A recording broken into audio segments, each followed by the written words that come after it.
Thank you, everybody. Thank you.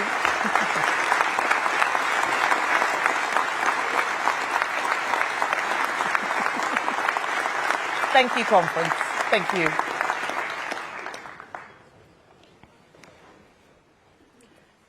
Conservatives love Manchester. It is a great city of free trade and free thinking. 240 years ago, in the 1780s, this was still a small market town, but something was stirring, a spirit of enterprise that would turn Manchester into a global economic powerhouse. And it was back in the 1780s that the very first Jewish community was established in this city. A small group of families worshipping in a rented room in a back alley, just a short walk from where I am standing. And right from the very start, Jewish people have been part of the fabric of Manchester.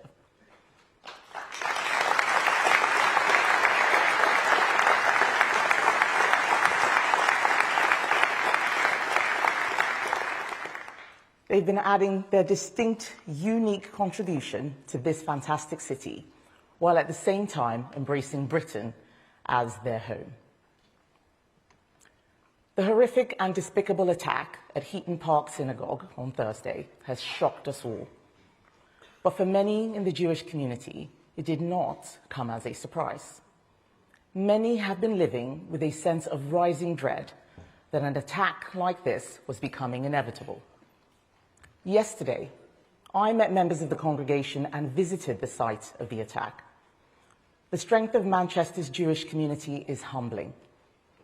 Targeting the center of community life on the holiest day of the year was not just an attack on British Jews, it was an attack on all of us.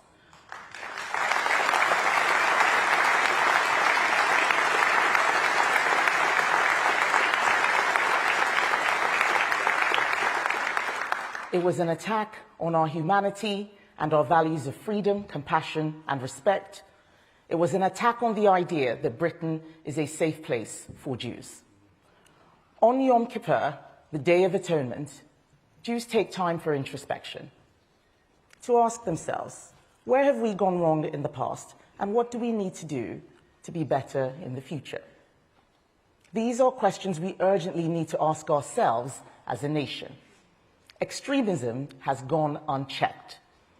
You see it manifest in the shameful behavior on the streets of our cities, protests which are in fact carnivals of hatred directed at the Jewish homeland.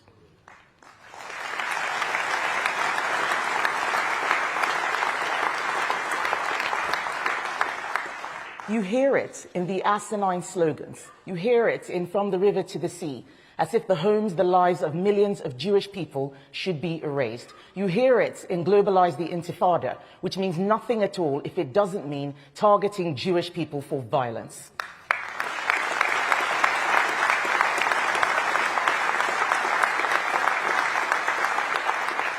We have tolerated this in our country for too long. And we have tolerated the radical Islamist ideology that seeks to threaten not only Jews, but all of us, of all faiths and none, who want to live in peace. So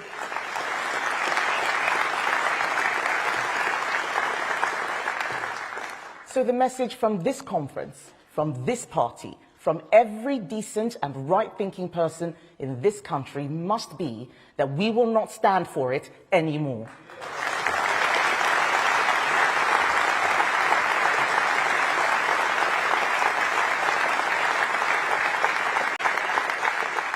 We cannot import and tolerate values hostile to our own. We must now draw a line and say that in Britain, you can think what you like, and within the bounds of the law, you can say what you like, but you have no right to turn our streets into the theatres of intimidation, and we will not let you do so anymore.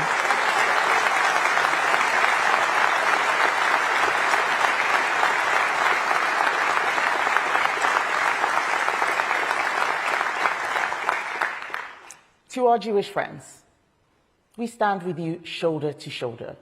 You are part of the fabric of Britain, and you always will be. We pray for the recovery of the victims still in hospital, and we mourn with you the loss of Adrian Dolby and Melvin Kravitz. May their memories be a blessing. But we must never let terrorism defeat our democratic process. We must demonstrate that it is through political argument, not violence, that we reach our decisions and improve our country. We all know the scale of the challenge we face, the mountain we have to climb. Last year, the public sent us a clear message, one we could not mistake and which we will never forget. They want serious change, for politics to be done differently so our country can get back on track. That's what I promised you when I stood for the leadership of our party, a reset. Politics done differently, politics done properly, a Conservative Party under new leadership, ready to earn the trust of the British people again.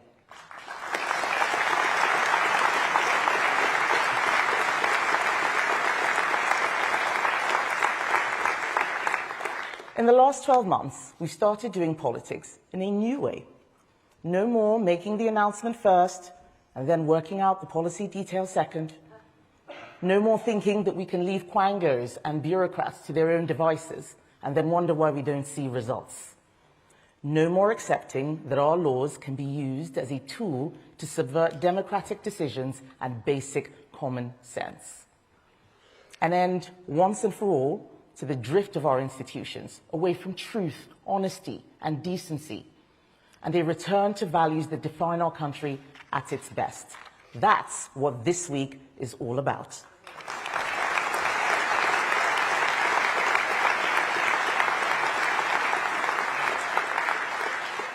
But I didn't say it would be easy, and I didn't say it would be quick. Nothing really worth doing is. Anyone who tells you that there are easy answers to the big questions our country faces is either lying to you or lying to themselves. We are taking a new approach, credible plans rooted in conservative values. Hard though the task is, we have plenty of reasons to be cheerful, because as one of my great predecessors, Margaret Thatcher, put it, the facts of life are conservative.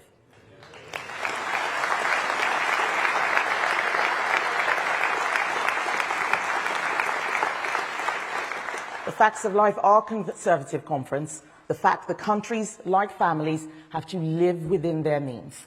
The fact that individuals know better than governments how best to spend their own money.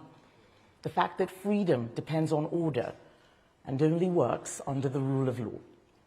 There is a gap for the responsible, optimistic, competent conservative approach, an approach rooted in values.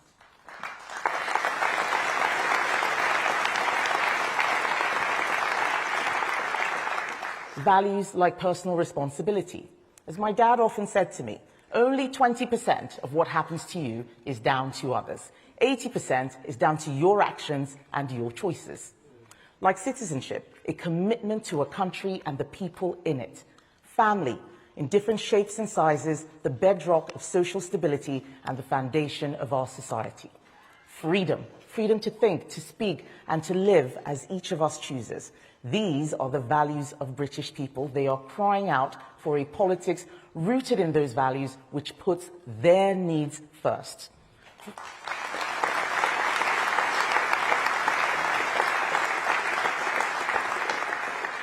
Conference, they are crying out for a stronger economy, where hard work is rewarded and everyone has a chance to get on. For stronger borders, where we control who comes here and can remove those with no right to stay. This is our political DNA as Conservatives. Our job is to prove to the country that we are the only party that can deliver it.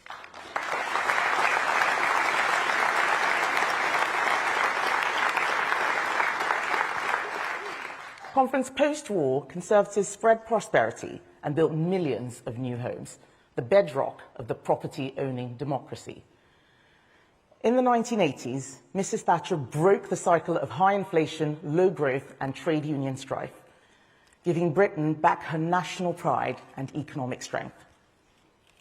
Labour accuse us of achieving nothing in the 14 years since 2010. I'll tell you what we did.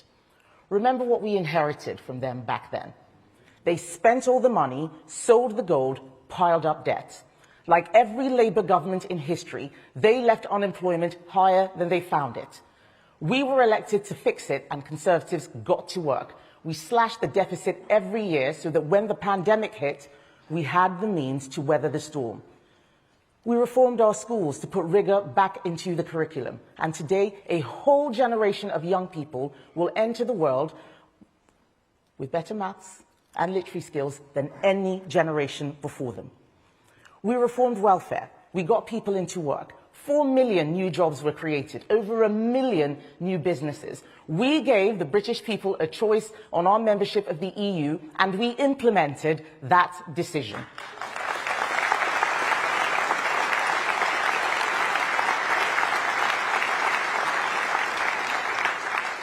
And what followed? The fastest vaccine rollout in the West. Billions of pounds worth of trade deals. No other party would have done these things, but they were right for our country, and we can all be proud of them.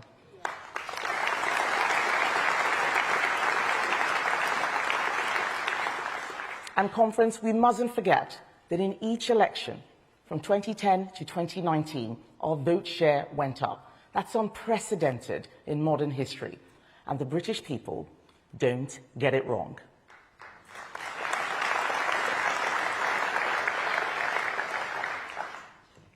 But if we take pride in what we got right, we also have to face up to what we got wrong.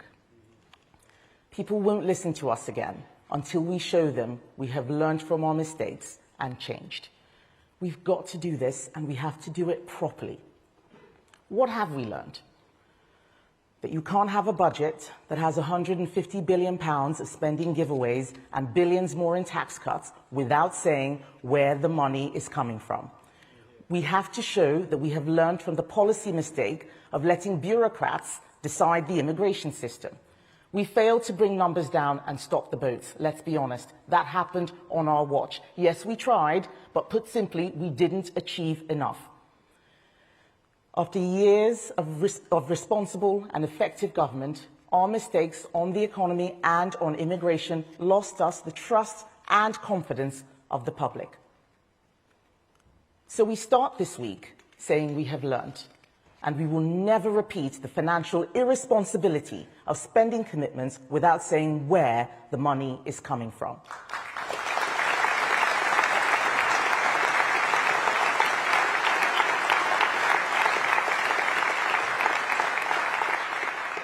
Never again, conference. This week, we will set out how we have changed, how we will be different, and most importantly, how we will make a difference.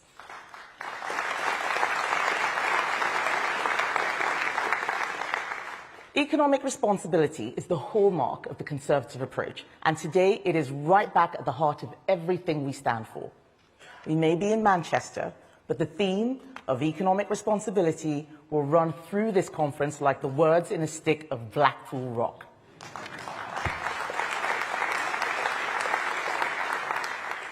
There are two parts of our message at this conference: stronger economy, stronger borders. It is stronger borders that I want to talk to you about today.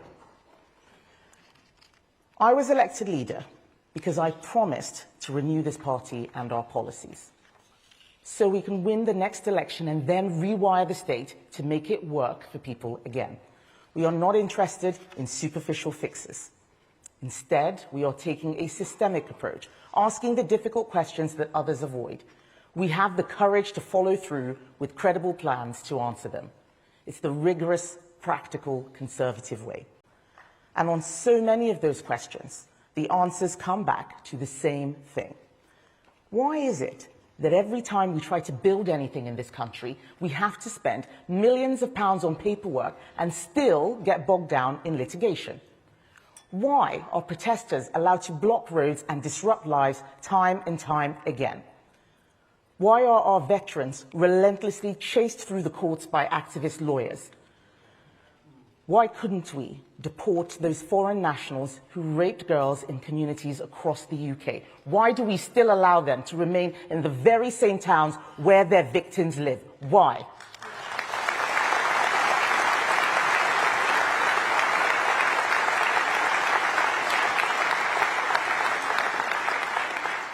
It is fundamental. Why can't we control our borders and remove those who need to go? All these questions boil down to who should make the laws that govern the United Kingdom. Conservatives believe it should be our sovereign parliament, accountable to the British people. The reality today is that this is simply not the case. I saw it again and again in government. So often we had the right instincts and the right policies, but our hands were tied by a system that frustrated democratic control. This use of litigation as a political weapon is what I call lawfare. Well-meaning treaties and statutes like the European Convention on Human Rights and the European Convention on Action Against Trafficking, drafted with the best of intentions in generations gone by, and more recent additions like the Modern Slavery Act, are now being used in ways never intended by their original authors. What should be shields to protect the vulnerable have instead become swords to attack democratic decisions and frustrate common sense.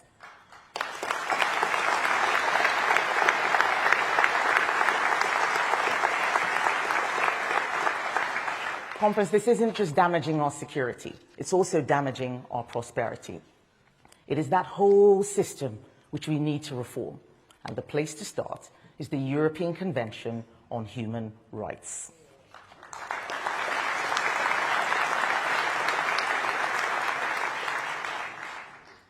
None of us had a problem with the rights in the original charter.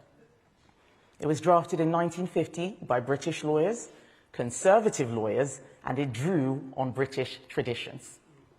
The problems stem from how it has been enforced and how its meaning has been twisted and changed. Today, it is used as a block on deportations, a weapon against veterans, and a barrier to sentencing and public order. Labour pretend it can be fixed. But when a group of 9 European countries, led by Italy, recently pushed for reforms at the court, the Labour government did not support them. They wouldn't even try. Our human rights lawyer Prime Minister and his good friend, the Attorney General, an Attorney General who likened those of us questioning ECHR membership to Nazis, will never fix this problem.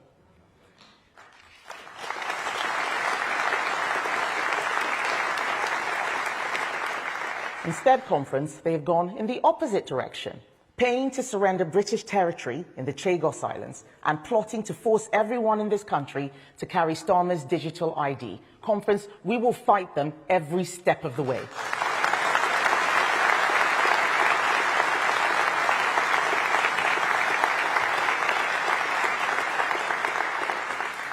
Reform just shout that we should leave the ECHR without any plan to do so or understanding any of the consequences.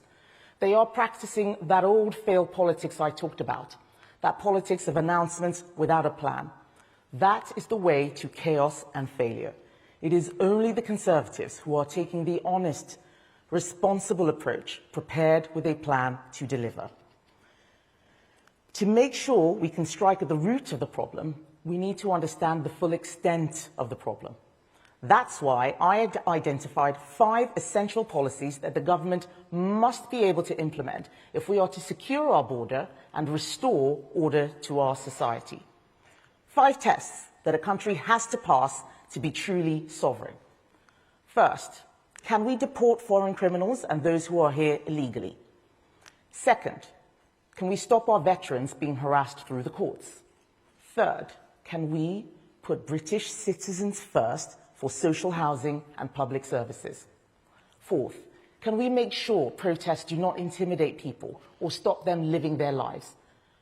And finally, can we stop endless red tape and legal challenges just choking off economic growth? Any self-respecting sovereign nation should be able to answer all 5 of those questions with a clear yes.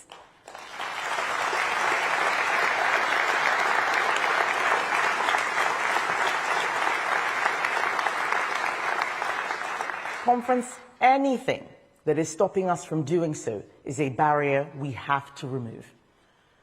So I asked the Shadow Attorney General, the distinguished King's Counsel, Lord Wolfson, to lead an in-depth analysis. The question I posed was whether these 5 tests can be lawfully met as a signatory to the European Convention on Human Rights, bound by the court in Strasbourg. And I want to thank Lord Wolfson for his immense and detailed work. So forensic, so thorough. Thank you. In nearly 200 pages of legal advice, he has provided his answer. This is what he said. When it comes to control of our sovereign borders, preventing our military veterans from being pursued indefinitely, ensuring prison sentences are applied rigorously for serious crimes, stopping disruptive protests, or placing blanket restrictions on foreign nationals in terms of social housing and benefits, the only way such positions are feasible would be to leave the ECHR. And so to me and the Shadow Cabinet, the resulting policy decision is also clear. We must leave the ECHR and repeal the Human Rights Act.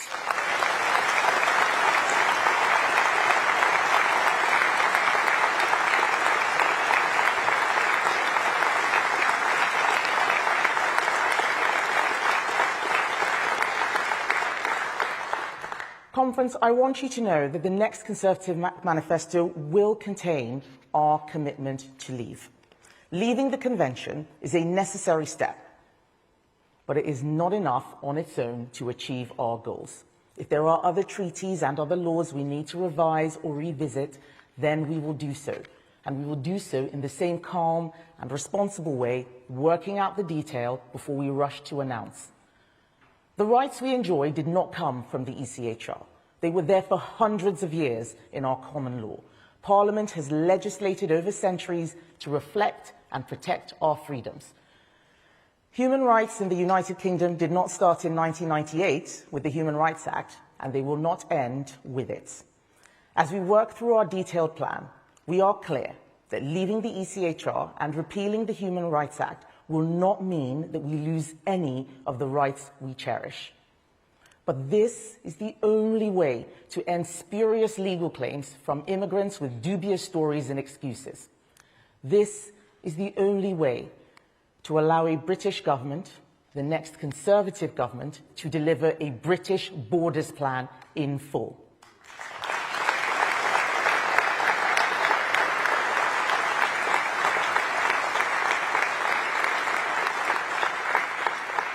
Conference, the Shadow Home Secretary, Chris Philp, has done a brilliant job pulling together this borders plan.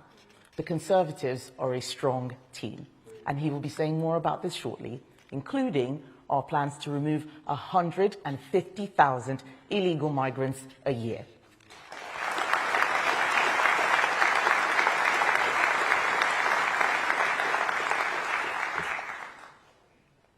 Lord Wolfson has also advised that leaving the ECHR is fully compatible with the Belfast Agreement, the Good Friday Agreement, but I know that there will be particular challenges in Northern Ireland. But difficulties are not a reason to avoid action.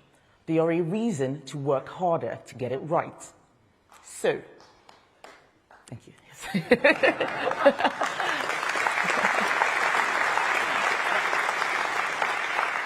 So, to ensure that this is an orderly and respectful process across the whole United Kingdom, I am asking Shadow Northern Ireland Secretary Alex Burghardt to lead a review into union-wide implementation.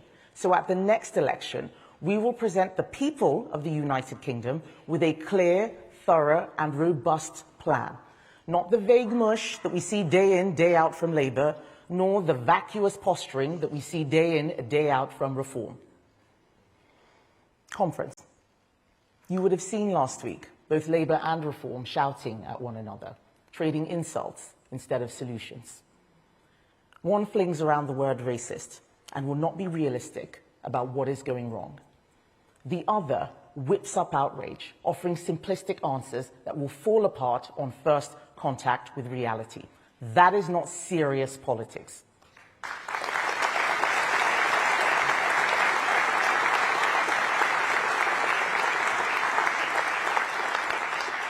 Conference, neither of those parties offers the leadership that Britain deserves. The truth is that Labour and Reform are two sides of the same coin. Both deal in grievance. Both divide our country into tribes and labels. Both practice identity politics, which will destroy our country. And I am saying no, no to division and no to identity politics.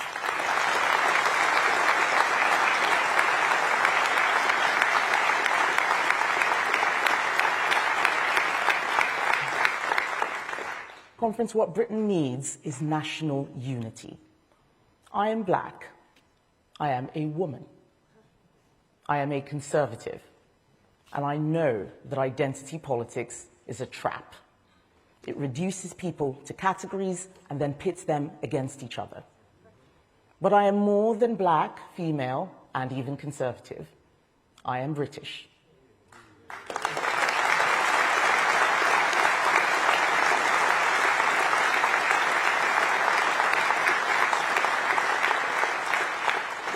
Conference, I am British, as we all are.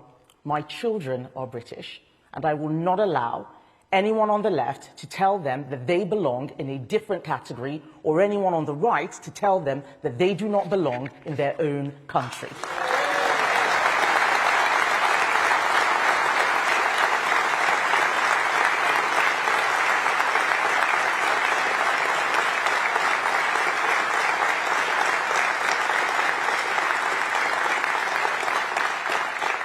Yes, Britain is a multiracial country. That is part of our modern story. But it must never become a multicultural country where shared values dissolve, loyalty fragments, and we foment the homegrown terrorism that we saw on the streets of Manchester this week.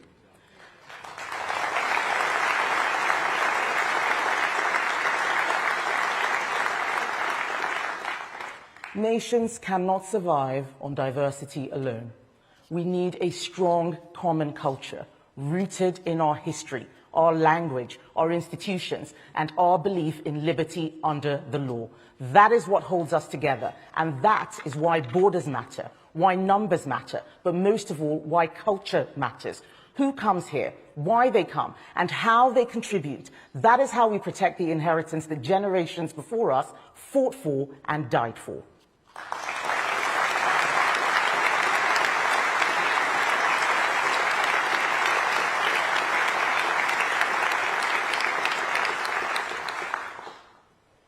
Britain needs deep change.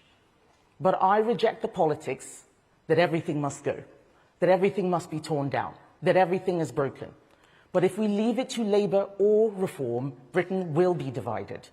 Only the Conservatives can bring this country back together. This is a battle we must win. By combining secure borders with a shared culture, strong values, and the confidence of a great nation, we can win the debate and win the next election.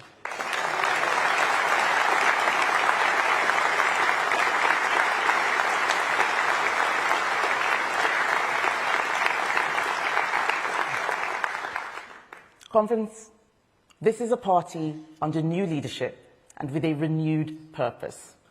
We have listened, we have learned, and we have changed. Only Conservatives will tell you the truth. Only Conservatives will take the difficult decisions, do the hard work. Only Conservatives have the courage, the honesty, and the plan to strengthen our borders, restore our sovereignty, and rebuild our prosperity.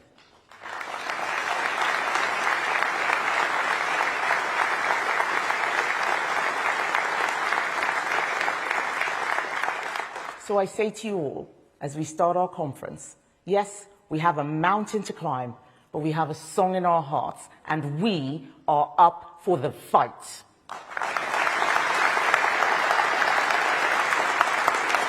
Thank you. Thank you.